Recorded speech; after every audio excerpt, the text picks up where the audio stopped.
అల్ ఖైదాలో భయంకరమైన ట్రైనింగ్ తీసుకున్నాను. నేను కూడా ఒక యాక్టివ్ మెంబర్ అయ్యాను. అనుకోకుండా ఒకరోజు నాకు ప్రమోషన్ కూడా వచ్చింది.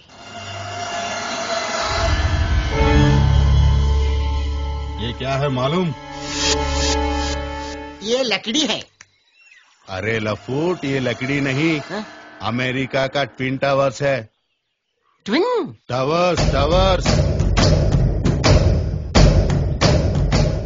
एक फ्लाइट हाईजैक करके इसको ब्लास्ट करना है.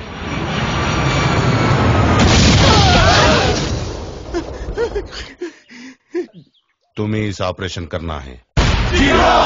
జిహాద్ మీ అమ్మ గడుపులో మాడా. అంటే ఆ ట్విన్ టవర్స్ కూలగొట్టింది మీరేనా? నా ముఖం. ఆ గుడ్ న్యూస్ వినగానే నీరసం వచ్చి ఎమోషన్ లో మోషన్స్ పట్టుకున్నాయి. లాస్ట్ మినిట్ లో నన్ను క్యాన్సిల్ చేశారు. ఆ తర్వాత ఢిల్లీలో బాంబులు పెడతానని వాళ్ళకి అబద్ధం చెప్పి హిమాలయాలు వెళ్లి సాధుల్లో కుటుంబ శంకర్ ఆ విధంగా వాళ్ళలో కలిసిపోయాను. ఇప్పుడు నాకు పెళ్ళం కావాలి. ఈ పిల్ల కాదు. Hari home Hari home. మీరు